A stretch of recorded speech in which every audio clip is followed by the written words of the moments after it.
Because there are some times when you need to say, oh, this is good enough. Because there are some people who pursue perfection up to the limit and it drives themselves crazy, it drives everybody else crazy.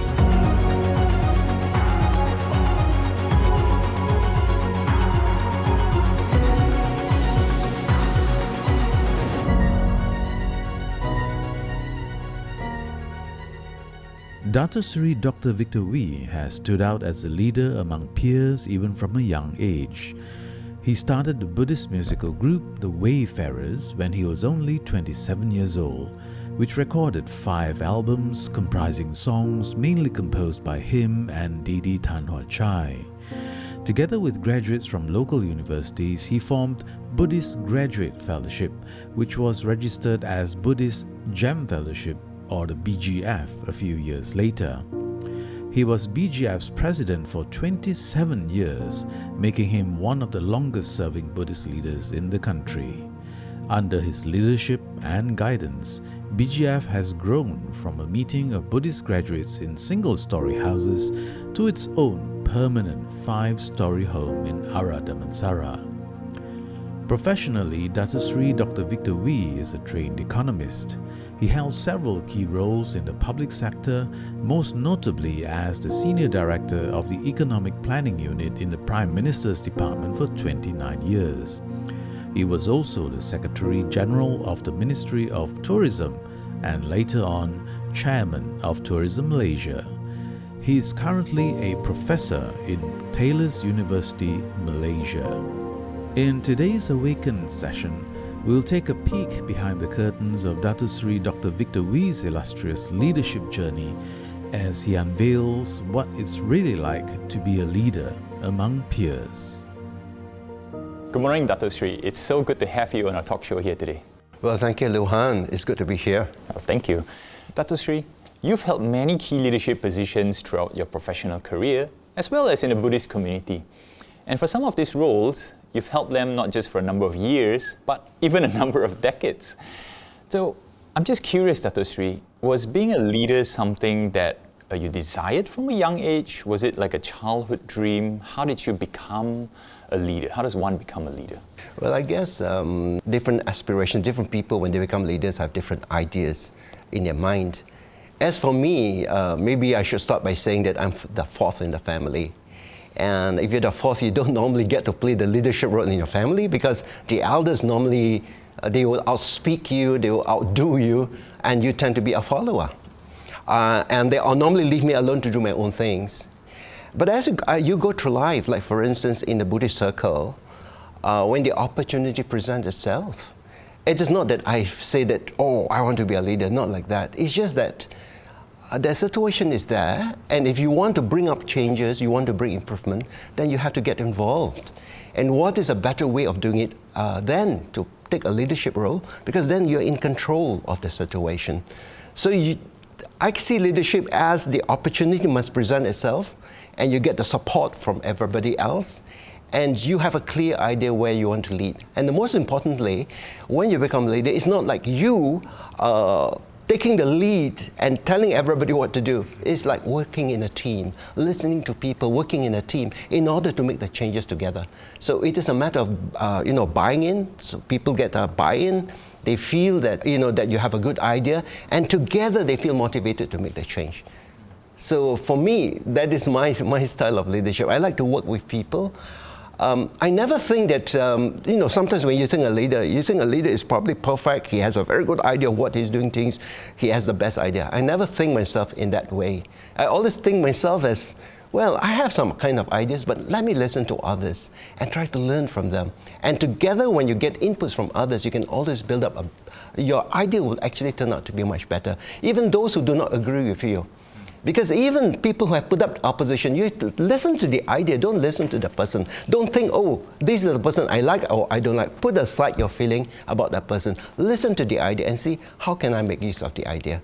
And if you can do that, I think it is possible to build up successful organizations. And as a leader, You know, some people, like you rightly mentioned, you know, some people may think like, oh, being a leader means I'm the one telling people what to do. But in your view, being a leader is, you became a leader because you saw it as an opportunity to make a change, make a difference in the community, right? What about people who say that they doubt themselves as a leader? You know, they say, I can't be a leader, or I don't have the chops to be a leader. They may want to make a change, you know. Well, maybe there's some audience listening, you know, that they feel like they want to make a change, you know. I see something, but I can't be a leader like Datuk Seri.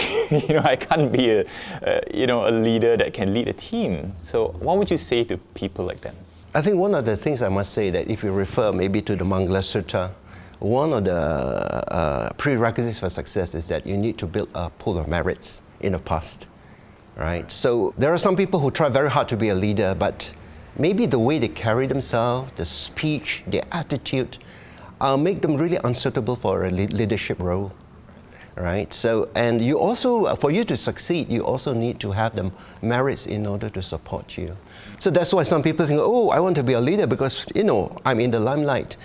But then at that time, you must also be careful to have humility, to be able to control your ego so that you don't get carried away with your ego. Because sometimes when you're a leader and when you get criticisms, you get very offended. You get, how can that person speak to me like that? You should not do that, because you must have humility to listen to an idea. As a leader, you must be open to ideas. And so in order to become a leader, one part of the leadership is that you need to have the natural attributes. The other part is that you grow into that kind of role. Because this is a process of continuous learning. Sometimes you think that, of course, success is defined as being able to achieve your goals and your aims. But sometimes even if you don't achieve something that you desire, that itself is a blessing. Now, how could that be a blessing? Because sometimes when you face failures, that actually forms a basis for your success. If you can actually look at what are the things that have caused me to fail, and how can I rectify that? How can I improve myself? And that could actually lay the basis for greater success. So on one part, you need to have the basic characteristics, your speech, the way you carry yourself, and that people respect you. You know, when you rise up to the position, they can see, this is the person I can take as a leader. And the second thing is that you have to grow in the position. And obviously, I think over time, you know, if you play your role well, over time, I think you become a better and better leader. I think that should be our aspiration. Going into your role, you were one of the founding members of BGF in your late 20s, early 30s. And I would say that's a relatively young age to be starting a Buddhist organization. And not only that, you started a Buddhist organization which was quite unusual at that point in time, which was non-sectarian. And at that time, as I understood it, you know, most societies are either Theravada, Mahayana, or Vajrayana. But as one of the founding members, you know, it was decided that BGF is going to be non-sectarian. So I'm just curious, Datuk Seri, about this. How do you go about making this decision that could be potentially controversial to some people, or it's really unusual at that point in time? Yes, I think the question you asked, it really brings us to the genesis of BGF. BGF is now known as Buddhist Gem Fellowship, but when we first started, it was a Buddhist Graduate Fellowship. So at that time, in the Buddhist community, we don't have people who graduate from universities coming back to contribute to the community. After they graduated from university, they just go about building up their own career. So the Buddhist community, you could say, is almost bereft of talents and ideas. So the idea of we are recent graduates wanting to build something for the Buddhist community, for the whole community. So that is how the Buddhist Graduate Fellowship was formed. Now, in order to be realistic at that time, the Buddhist scene in Malaysia is very much sectarian. You can come from the Theravada tradition, Mahayana tradition, and then also Vajrayana was actually coming in.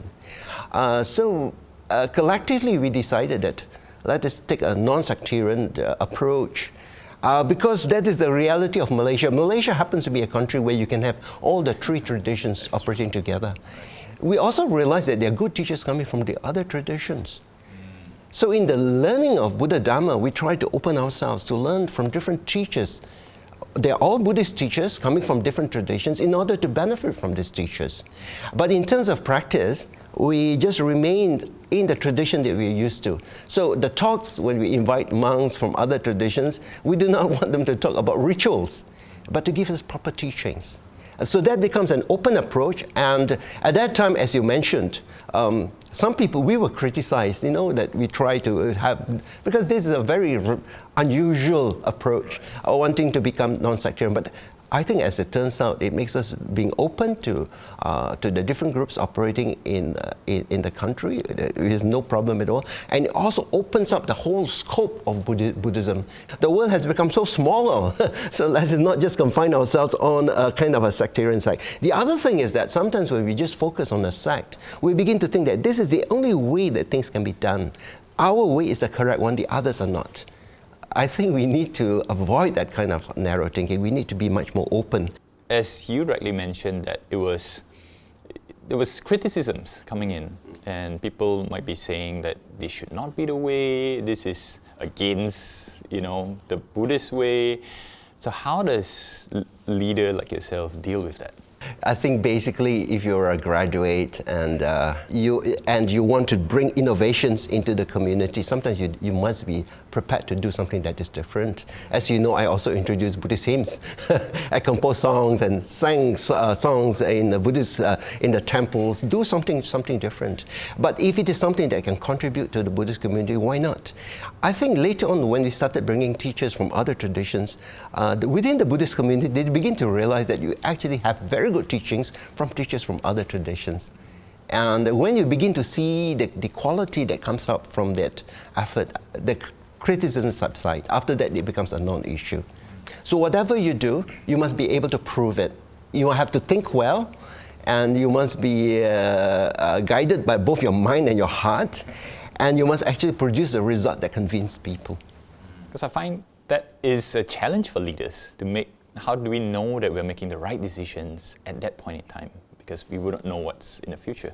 But in this case, it seems to me like, okay, you have seen the situation and you're convinced yourself that this is the way forward. Yeah, it's also the collective wisdom. The collective wisdom, and sometimes you need to be able to see what is the trend, what is really happening outside. If you don't read things, you're not open to what is happening outside, then maybe you think that there's only one way to go. And this is particular in countries whereby you have just one particular Buddhist sect, right? One tradition, one predominant tradition. In the case of Malaysia, in a sense, I think we are quite fortunate because we have the three different traditions. And also because we are able to read in English, for instance, you're also exposed to materials from all around the world. So that actually opens up the scope. Let's shift gears a little bit, Datuk Seri. Let's jump into your professional career. You worked in the public sector for most of your professional career. And being a Malaysian Chinese, I take it that you were a minority in the workplace. So I'm sure that there must have been challenges or even ceilings that you needed to break through, you needed to overcome during your time in the public sector. And yet you were able to rise up the ranks and lead departments of people, teams of people from different ethnicity, different race, different religions, different cultures and beliefs. So how did you go about doing that? How did you navigate your way through all of that? Yes, it's true. I work in the public service, and my entire professional career with public service, because after I graduated, I joined the economic planning unit of the PM's department. And I was there for 29 years. And after that, I was promoted to head the Ministry of Tourism, where I was Secretary General or Permanent Secretary. That is, you're the executive, the Chief Executive Officer of the ministry. So I ran the ministry. Well, I was really fortunate enough to be able to work under very good bosses. They are all Malay bosses, but they look after me very well. The reason why they work after me very well is that when I do my work, I do it properly. And if you go back to the Mangala Sutta says that wide learning, perfect handicraft, and pleasant speech, which means that whatever you do, you have to put your heart and soul and do it extremely well. And you carry yourself well, you speak well, and the bosses like you because you can actually deliver. And having a pleasant speech is important because you don't create controversies, you don't create trouble in the department. You are really cooperative, and whatever feedback you give is something that is really positive. So in a sense, you're a person who is a real asset for the organizations. The bosses also, if you do your job well and you maintain a good relationship with them, they will help to support you. So, but the thing is, sometimes when we work, it's not only looking after the bosses, it's not only doing a good job. You must also look after your peers and your subordinates, because eventually you're not going to remain as an entry officer. Eventually you become a boss yourself. So some of the people, when they become bosses, they only think, oh, I must look after my big boss, but they forget about the peers whom they treat very badly, they're not cooperative, and they look down, and you could say almost like oppress the ones who are working under them. We must remember that when you work in a public service, it is 360 degrees all around. The people who's working under you will one day become a boss themselves. And words will get around. If you're very cooperative, you're a good person to work with, you're a person with good integrity, words will get around. When good words are spoken about you, that's how you can rise up in the ranks. So I guess that I rise up in the rank because I do good jobs. Bosses have nice things to say about me. My peers have very nice things to say about me. And even the ones who are working under me have good things about me. When I became the head of a ministry, my door is always open. If you're a junior officer, if you've got something important to say, you've got good ideas, please present your ideas. So I have this kind of open attitude. And even if I work in the government department, I'm actually basically don't see people in terms of color or race. I see everybody as a family. And I also regard the ones who are, they're like my brothers and sisters. So you treat them with love, and with respect and with kindness, but you also demand good quality work from them. It's not just compassion and all that. And the thing is, if you're hating in the department, if somebody has done really something wrong, something that is against good practice, then there are certain things that you have to do. Then you have to put aside your feelings, you have to put that aside, and you got to think as a head of department, you got to protect what the organization stands for. And there are certain things you have to do. But again, when you do things, you have to do with that kind of kindness as well. So in a sense, you need to be able to kind of to a nice balance in which whatever punishment sometimes that you have to give is something which is not excessive, which is just right to the point, and also to send a message to the entire organization that is how you want things to be done. Being in a public service, there are lots of benefits and as well as responsibilities. And one of it is the power to use discretionary funding. And this power could tempt and also cloud the judgments of people, even if they have very strong resolve. So Datuk Seri, could you share how did you uphold the professional integrity of yourself as well as your team when you're in such an environment? When you're in that kind of position, you have to be extremely, very careful, in a sense that you need to anchor yourself. For me, I would say that, okay, I control all these kind of resources. I can make certain decisions that do not follow certain procedures. But I do not want to come to the situation in which when I retire, you have a car waiting outside, waiting for you. You do not want to be like that. You want to do a good and professional job. And also being a Buddhist, we are very careful about the precepts. Because sometimes when people get into positions of power, they start bending things. They say, oh, maybe this I can let go and that. And eventually that will actually lead to your downfall. But I think in the ministry, my reputation still remains that people think I'm not somebody who can be corrupted. And once the words get around, you don't find people coming in order to give me bribes, in order to get favors. When you have established that reputation like that, you have much less trouble. But you must be guided, actually. The 5 precepts are our guiding principles. They are our guide rails. Don't, especially when you're in the kind of positions, don't get carried away. Don't break your precepts. Because eventually, it will come back to you. Eventually, you might build up a lot of wealth through corrupt means. But what does it mean? You'll end up in a room that you can't go anywhere. You need somebody to open the door for you to get out. So what is the point? Right? So I think the most important thing is you must have that clarity of mind that eventually when you are no longer occupying the seat, you're still feeling happy that you have done a good job, and the people who have worked with you always looked up to the time when you were there. They said that was the best period, and you're really a good boss. Datuk Seri, you're not only successful in your career, in your professional career, but you've also built up success as a Buddhist leader in the community. And this is something that is quite rare among people, where some people might have the idea that you can only have one or the other.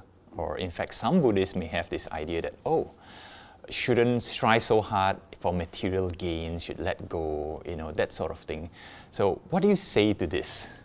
Actually, Luhan, many people might not realize it, but the formula for success is actually found in the Mangala Sutta. Because Mangala Sutta starts about how do you make success, how do you create success in your lay life and eventually leading to the spiritual life. The first verse of the Buddha who answered the Deva about what are the great blessings is first, you build an ecology of good supportive conditions, avoiding the company of foolish people, being with the wise, living in a suitable locality, having teachers, being disciplined, setting yourself with the right course. That means, you have a good direction. You set yourself in a good direction.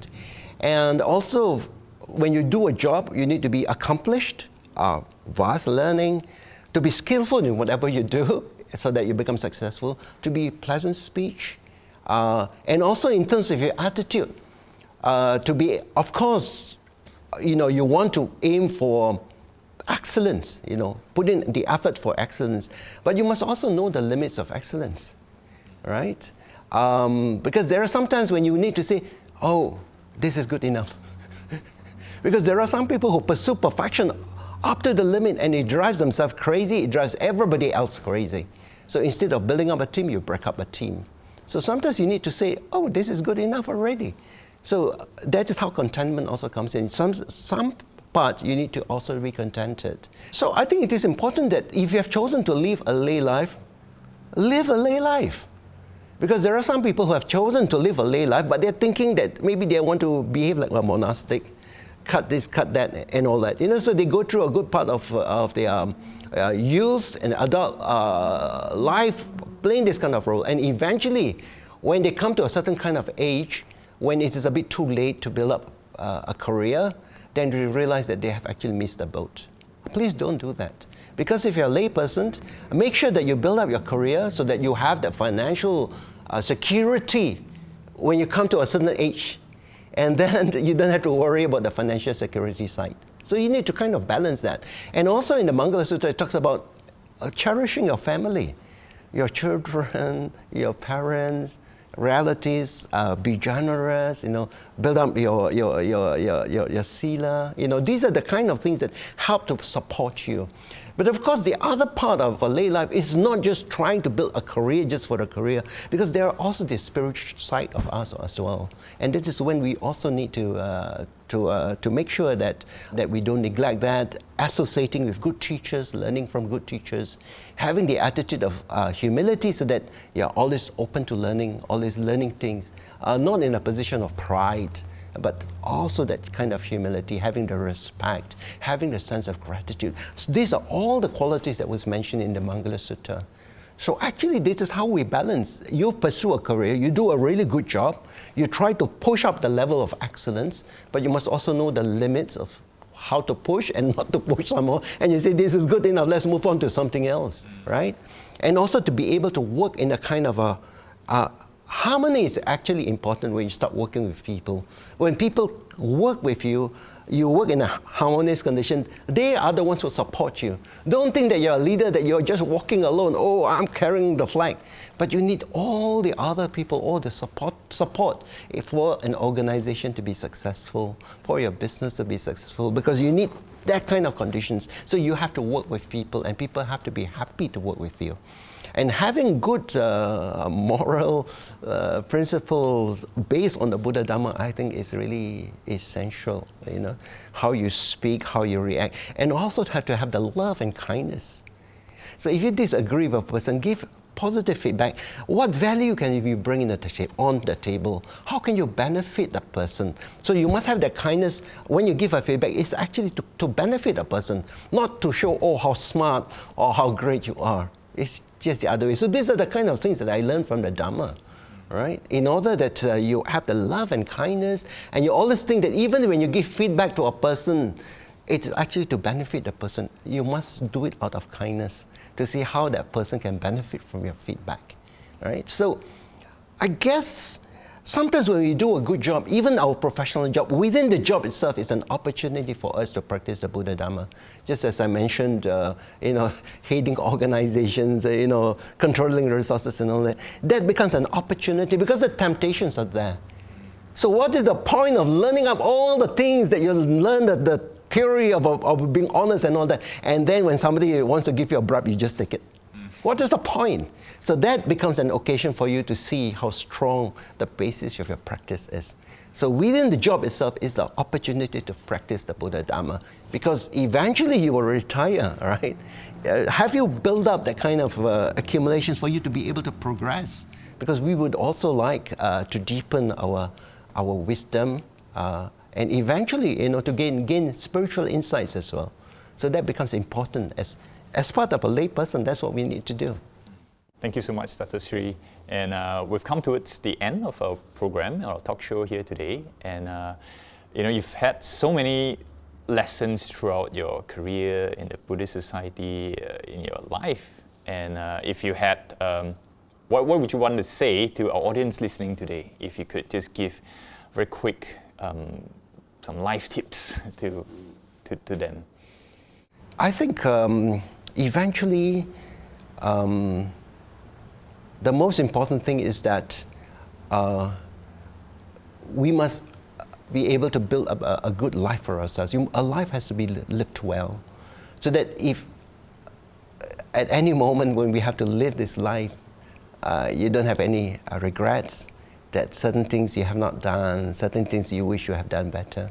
You try to live a life as good as you can, as well as you can, and therefore, when it comes to living this life, you will have absolutely no regret. I think a Buddhist should think about that. One of the contemplations that a Buddhist has to do is to think about the contemplation of death. We must think that we are not here forever. We are just here for a while, and while we're here, can we try to bring benefit and happiness, to cultivate ourselves, to develop ourselves, and also to bring benefit to the world. It's such a wonderful time having the conversation with you, Datuk Seri. Thank you for coming on the show with us. Well, thank you, Luhan. I really enjoyed myself just having conversation with you. Thank you.